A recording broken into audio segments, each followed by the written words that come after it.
გაგახაროთ, გაგაძლიეროთ, გვეწეულოს ერთობლივად, რომელზეც წმინდათა მეოხება დღეს არის ძველი ახლის მამათა მთავართა, მართალ მამათა ხსენება და მათი მეოხება და მათი როცა გვეწეულოს და მერთმა გაგვაძლიეროს და მერთმა ღვთისმსახურებითა და ღმერთის დიდებით გვამყოფოს. ამინ. დღევანდელ დღეს მინდა რომ ორ ისეთ საკითხს შევეხოთ, მოკლედ თავისთავად მოკლედ, როგორებიც არის ჩვენი ეგრეთ წოდებული უფლებები და ჩვენი ვალდებულებები. აი ღმერთმა რომ შექმნა ადამიანი, ღმერთმა ადამიანი შექმნა ღვთის ხატად. ღვთის ხატების ერთ-ერთი ნიშანი არის თავისუფალი ნება. ანუ ღმერთს ადამიანი არ შეუბოჭავს, არამედ მისცა თავისუფალი ნება და ამ თავისუფალი ნებით ადამიანი აკეთებს არჩევანს. ბოროტისკენ თუ კეთილისკენ, ღვთის გზისკენ თუ ეშმაკის გზისკენ. როგორც წმინდა პავლე მოციქული ამბობს, ღმერთს ყველა ადამიანი უყვარს და ყველას ცხონება და გადარჩენა ნებას, მაგრამ ეს უნდა მოხდეს ადამიანის ნებელობითაც. მარტო ისი არა, რომ ღმერთმა ასე ავტომატურად გადასვას ადამიანი სასუფეველში და ასე ცხონებულ ხოვს. ადამიანმაც რაღაცა უნდა გააკეთოს, ადამიანმა უნდა გამოხატოს საკუთარი ნება, რომ ღმერთისკენ უნდა. ანუ რომ შეიძლება ასე იყოს, რომ მიზეზი უნდა მისცეს ადამიანმა ღმერთს, რომ უფალმა შეწევნა აღმოუჩინოს ადამიანს. აი დღევანდელ დღეს ჩვენ ხშირად გვესმის ასეთი სიტყვები, ჩემი უფლებები და მოკლედ აი ესე ძალიან ჩვენ თავს არის მოხვეული ეს სიტყვები, ჩემი უფლებები.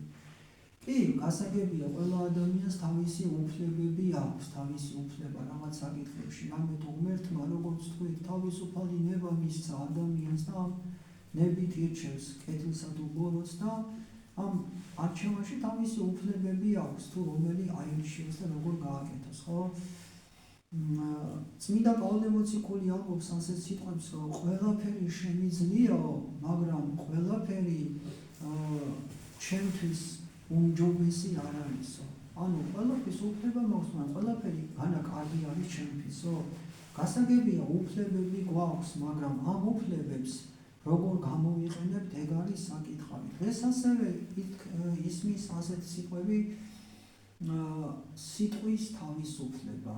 აი მე რასაც მინდა იმას ვიზავ, რასაც მინდა იმას ვიტყვი. აქაც სწორი განსაზღვრა არის საჭირო, აი თვითონ რა არის სიტყვის თავისუფლება, ხო? თვითონ სიტყვა თავისუფლებაც სხვა დატვირთვისა არის. ძველი ქართული სიტყვის და ნიშნავს აი სიტყვები გონება თავის უფალს, ანუ შენი თავის მფლობელი რო ხარ, რომ ფლობ შენ თავს. აი მაგალითად, ახლა ჩვენ ხომ ვიყოფებით ქრისტეშობის მარხვაში და ან სასწავლებელში, ან სამსახურში, ან სადარგო გარემოში ისეთ მდგომარეობაში მოვხდით, რომ ჩვენ წინაშე აღმოჩნდა არასამარხო რამე საჭმელი, რომელიც მიმზიდველად გამოიყურება. უკვე შენ უნდა აჩვენო თავისუფალი ხარ თუ არ ხარ. შენ თუ ამ საჭმელს შეჭამ მარხვაში, შენი თავისუფალი ვერ ხარ. ანუ ვერ მართავ შენ თავს, ამ შემთხვევაში ეშმაკი გმართავს, ხო? როცა თავს შეიკავებ მარხვაში არასამარხო საჭმლისგან, გამოდის, რომ შენ თავისუფალი ხარ, შენ თავს ფლობ. ან თქვათ რაღაცა ისეთი მოხდება, რომ შეიძლება გაბრაზდე, განრისხდე და რისხანების ოდოში ჩავარდე. აბა თუ შეიძლება სიმშვიდის შენარჩუნება. აი თუ გაბრაზდები, იცოდი რომ შენი თავისუფალი ვერ ხარ, ვერ ფლობ შენ თავს. როცა სიმშვიდეს შეინარჩუნებ, უკვე შეიძლება ითქვას, რომ თავისუფალი ხარ. აი ეს არის ნამდვილი თავისუფლება და არა ის, რომ ჩვენ რაც გვინდა ის ვიძახოთ, რაც გვინდა ის ვაკეთოთ. ეს თავისუფლება არ არის, ეს პირიქით არა ნორმალური მდგომარეობა უფრო არის, რომ შენ რასაც გინდა იმას იტყვი, რასაც გინდა იმას გააკეთებ. შეიძლება ძალიან უტაქტოთ მოიქცე, უზნეოდ მოიქცე. ეს სულაც ანიშნავს იმას, რომ თავისუფლებას კარგად იყენებ. ჩვენ ხედავთ გარეგნულად ადამიანებს როგორ გამოიხმურებიან ჩაცმულობით და სხვა სხეულის მორთულობით, ხო? კი ბატონო, უფლება აქვთ ეს ასე რომ ჩაიცვან, ასე რომ გამოიყურებოდნენ, მაგრამ იცოდნენ, რომ თავიანთი თავისუფლები არ არიან. თავიანთ თავს ვერ ფლობენ. ეშმაკი უფრო ფლობს მათ თავს, ვიდრე საკუთარ თავს ისინი. და შენი უფლებებით, ჭალებში უფლებებით, შენ ისე უნდა გამოხატო შენი უფლება ადამიანმა, რომ სხვა არ შეურაცხყოფ, სხვა არ დაამცირო, სხვა არ დააზიანო. მე ის ვიძახო, რომ იცით რა, მე უფლება მაქვს ყველაფერი ვთქვაო და შეურაცხყოფილად ვისაუბრო, სამანძღავად ვისაუბრო, ეს არ არის უფლება. ეს დამახინჯებული აზროვნება უფრო არის, რომ ვითომ ჩვენ უფლება გვაქვს.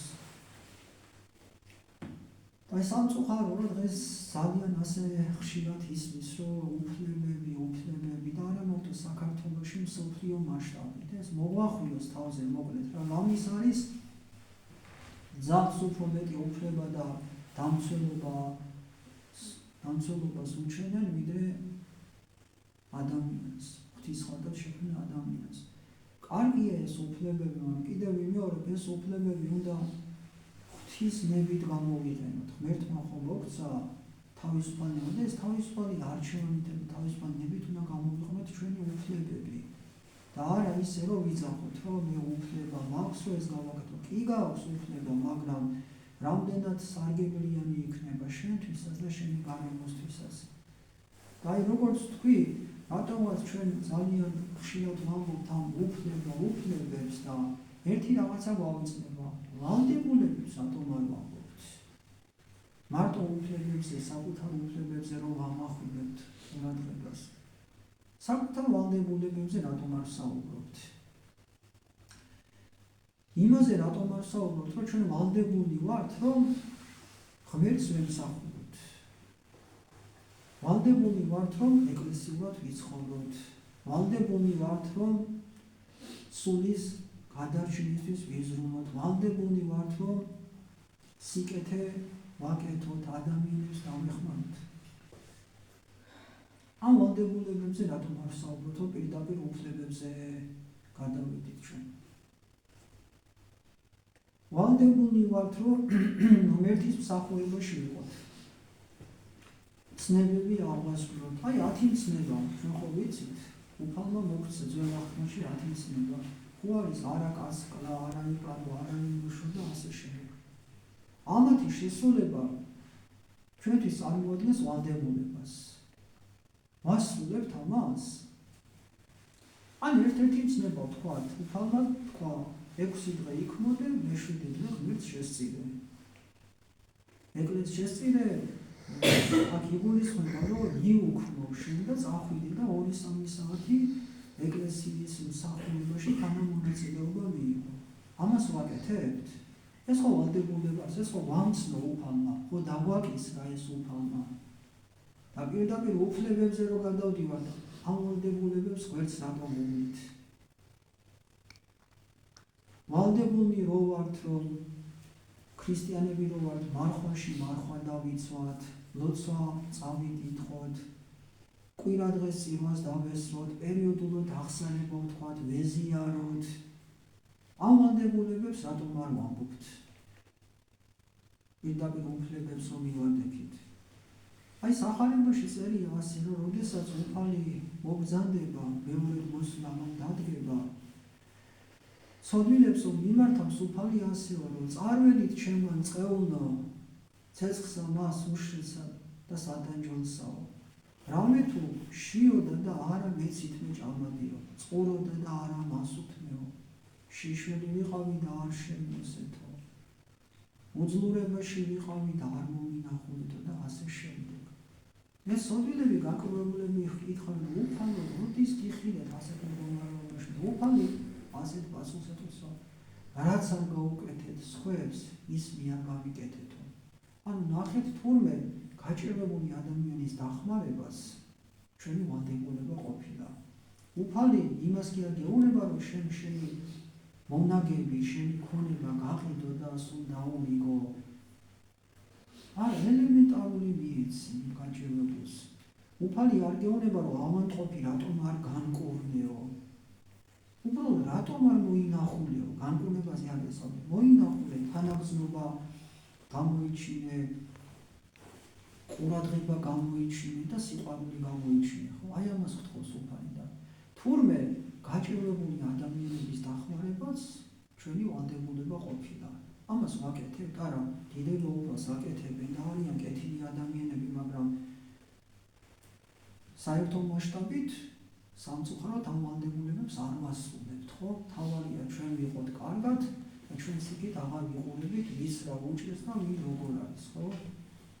და ეს არის სამწუხარო, რომ ჩვენ აი დამახინჯებულად გვესმის, ხო?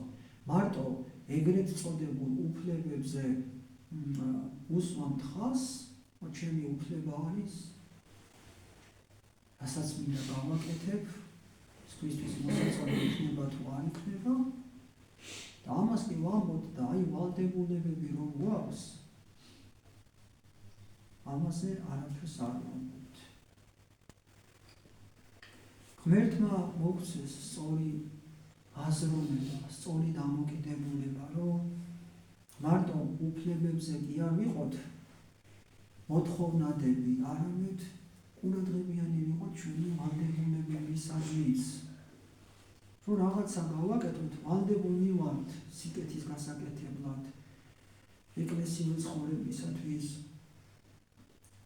ეროვნული საქმიანობისათვის, რომ ჩვენი წილი სარგებელი მოუტანოთ ჩვენს ქვეყანას. ამისთვის ყველა ქრისტიანი, ყველა ქართველი ჩვენ ვალდებულნი ვართ.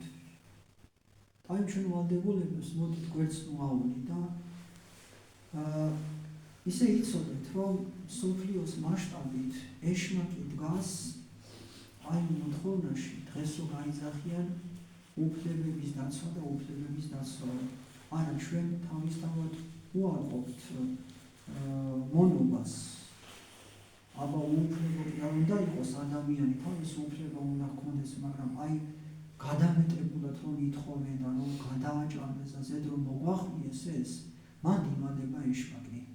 რომ აი მარტო უფლებებზე მოთხოვნილებით აჯანყებს ადამიანებს და ვალდებულებებზე კი არაფერს არ ქმნიებს. და აი ღმერთმა მოგცეს ძალა, რომ ვიზრუნოთ ჩვენს ვალდებულებებზე.